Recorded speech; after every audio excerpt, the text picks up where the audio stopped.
दोस्तों, चीन में भारत के प्रधानमंत्री मोदी की एससीओ समिट में मीटिंग जिन राष्ट्राध्यक्ष से हुई, सबसे ज्यादा चर्चा चीन के राष्ट्रपति शी जिनपिंग और रूस के राष्ट्रपति पुतिन की मुलाकात को लेकर है। पूरी दुनिया की नजर थी कि यहां मोदी का जाना क्या अमेरिका के लिए बड़ा झटका साबित होगा। तो यह बात बिल्कुल साबित हुई है। और जहां एक तरफ अमेरिका यह सोच रहा था कि रूस से भारत जो तेल खरीद रहा है उस पर 25% एक्स्ट्रा टैरिफ लगाकर वो भारत को डरा देगा, वो उसमें नाकाम हुआ है और भारत ने बिल्कुल साफ कर दिया कि वो किसी के दबाव में आने वाला नहीं है। रही बात एक्सपोर्ट की कि जो भारत से सामान एक्सपोर्ट होता था अमेरिका में, उन कंपनियों का घाटा ना हो, उसके लिए सरकार पिछले 6 महीने से तैयारी कर चुकी थी, क्योंकि डोनाल्ड ट्रंप जब आया तभी से सत्ता में आने के बाद से ये उन्होंने घोषणा कर दी थी कि हम टैरिफ लगाने वाले हैं। तो एक तो उम्मीद थी कि कम से कम 20-25% टैरिफ तो हर देश पे लगेगा, भारत पे भी लगेगा। लेकिन 25% जो एक्स्ट्रा टैरिफ लगाया गया रूस से तेल खरीदने के नाम पर, यह उम्मीद भारत ने नहीं की थी। लेकिन जैसे ही यह हुआ उसके बाद रूस के पुतिन ने बाकायदा यह घोषणा कर दी कि आप हमारी वजह से परेशान हुए हैं, रूस से तेल खरीदकर भारत ने हमारी मदद की है और इसलिए हम भारत का साथ देंगे। अमेरिका में जो एक्सपोर्ट उसका सामान होता है उस घाटे की पूर्ति के लिए हम भारत के लिए अपना मार्केट खोलेंगे और उस पर सब्सिडी भी देंगे। यानी जो टैक्सेस लगते हैं इंपोर्ट करने में, वो हमारे देश से जब एक्सपोर्ट चीजें होंगी उस पर जो ड्यूटीज लगाई जाएंगी वो ड्यूटीज कम करेगा रूस, ये ऐसा उन्होंने वादा किया। और इसके बाद अमेरिका के डोनाल्ड ट्रंप तो जैसे गायब हो गए हैं, उनका विरोध होना शुरू हो गया है। वहां की कोर्ट ने जो ट्रंप के द्वारा लगाए गए टैरिफ थे उसको गैर कानूनी बता दिया, गैर वाजिब बता दिया। दूसरी तरफ बौखलाहट देखिए कि अब डोनाल्ड ट्रंप के जो सलाहकार हैं वो उनकी भाषा बदली और वो भाषा बोल रहे हैं जो वामपंथियों की भाषा होती है। आप कल्पना नहीं कर सकते कि कोई ऐसा कैसे बोल सकता है। भारत में जिस तरह से राहुल गांधी की भाषा आपने देखी, जिस तरह से अखिलेश यादव बोलता था लोगों को जातियों में बांटने के लिए कि देश के ज्यादातर संसाधनों पे ब्राह्मणों का कब्जा है। सोचिए कि अमेरिका का डोनाल्ड ट्रंप जो राष्ट्रपति है, उनका जो सलाहकार है पीटर नेवारो, वो भाषा बोल रहा है। पीटर नेवारो वो कह रहे हैं कि रूस को युद्ध के लिए भारत जो तेल खरीद रहा है उससे पैसा मिल रहा है, और वो कह रहा है कि जो भारत की कंपनियां तेल खरीद रही हैं रूस से, उसका तो लाभ ब्राह्मण कर कमा रहे हैं। ये किस तरह की भाषा है? कोई देश किसी देश की जातियों पर कैसे बोल सकता है? लेकिन आप सोचिए, डोनाल्ड ट्रंप के जो सलाहकार है पीटर नेवारो, उन्होंने ये बयान दिया, ये चौंकाने वाला बयान आया तो पूरे दुनिया में उसकी हंसी उड़ रही है कि आखिरकार ये किस तरह की सोच है।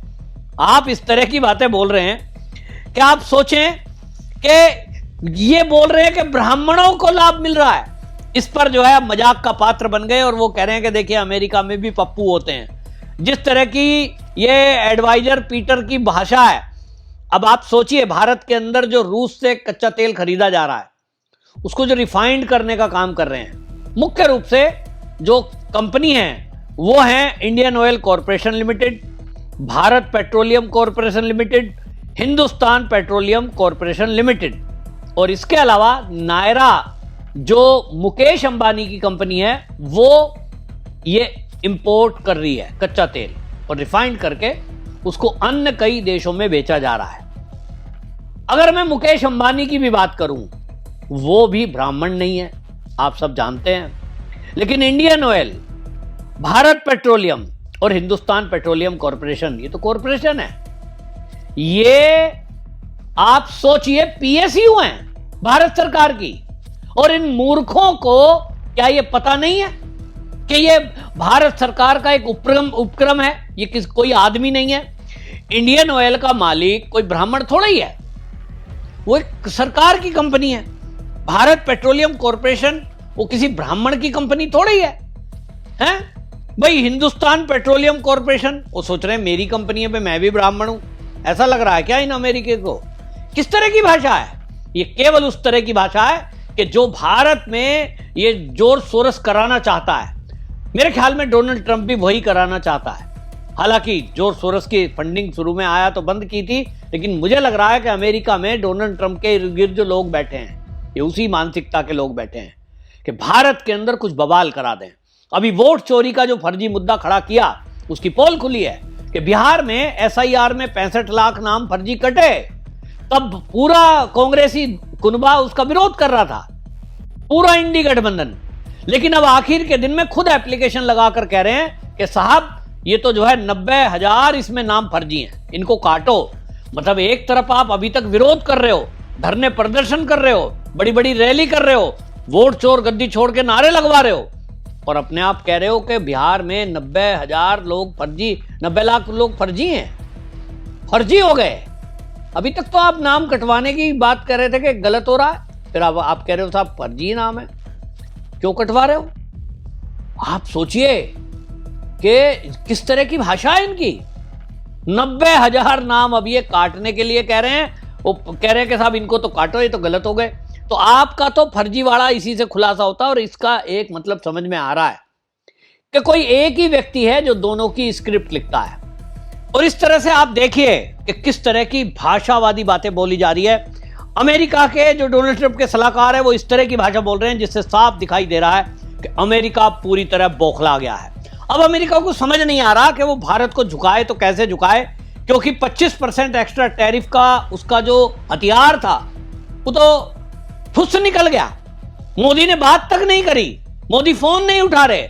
और दूसरी तरफ चीन के अंदर जो मोदी ने बातें की हैं, आप देखिए कि सारी बातें अब वो एक तरफ तो जहां रूस ने एक्स्ट्रा मदद करने की बात करके जो टेंशन थी भारत के उद्योगपतियों की कि हमारा जो एक्सपोर्ट माल हो रहा है वो कहां जाएगा, कहां बेचेंगे, मार्केट का क्या होगा, कंपनियां बर्बाद हो जाएंगी, उसका भी हल मोदी ने निकाल दिया।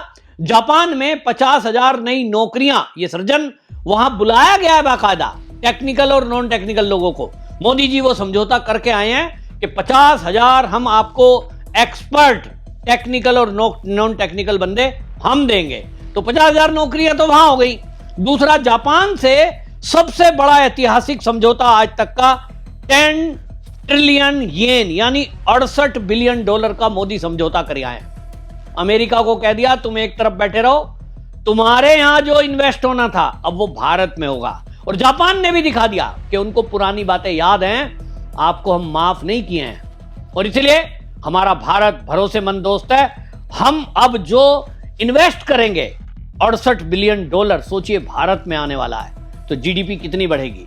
दूसरी तरफ आज की डेट में जीडीपी की बात करूं तो 7.8 भारत की है और अमेरिका की 2.1 बर्बाद होने के कगार पर है।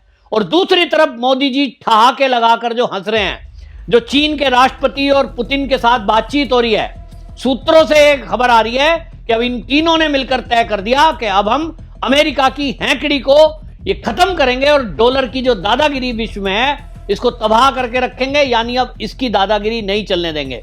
तो रूस से अपने तरीके से व्यापार करेगा भारत और चीन से, चीन की मुद्रा में अपना व्यापार करेगा भारत। डॉलर को एक तरफ कर दिया जाएगा और इसी से पूरे अमेरिका में हड़कंप मचा हुआ है। समझ नहीं आ रहा उन्हें करें तो क्या करें। अमेरिका में डोनाल्ड ट्रंप की अब बुराई होने लगी है, क्या आपने गलत आदमी से पंगा ले लिया।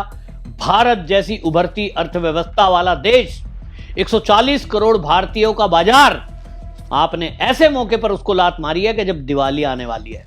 दूसरी तरफ चीन को समझ में आ गया कि पिछली दिवाली पर मोदी जी ने बगैर कहे जब स्वदेशी का नारा दिया, भारतीयों ने तय कर दिया कि ना हम चीन का बल्ब खरीदेंगे, ना लड़ी ना दीपक। और उसके दीपक नहीं खरीदे तो अरबों खरबों रुपए का नुकसान लड़िया, दीपक, मोमबत्ती इन सब के ना खरीदने से चीन को हुआ। तो चीन ने जब भारत की तरफ हाथ बढ़ाया तो मोदी जी ने 4 शर्तें रख दी। मोदी जी ने चीन को कहा सबसे पहले आपको पाकिस्तान के आतंकवाद पर लगाम लगानी होगी, आप उसको सपोर्ट नहीं करोगे, अगर करोगे तो हम आपसे ट्रेड नहीं करेंगे। नंबर 2, LOC पे जो तनाव है इसको खत्म करोगे। यह आपका नहीं चलेगा कि हमारे 62 के साथ पीठ में छुरी गोपी गई, वो हमें याद है, गलवान हमें याद है। तो हम जब तक भरोसा नहीं करेंगे, जब तक आप अपना कुछ ऐसा करके नहीं दिखाते जिससे हमें लगे कि आप सीमा पर तनाव कम करने की कोशिश में हो। तीसरी शर्त यह लगाई है कि भारत भी आपको एक्सपोर्ट करेगा। ऐसा नहीं है कि आप ही भारत में एक्सपोर्ट करेंगे, हम भी, हमारी कंपनियां भी आपके लिए एक्सपोर्ट करें, उसके लिए भी आपको कुछ करों में ढील देनी पड़ेगी।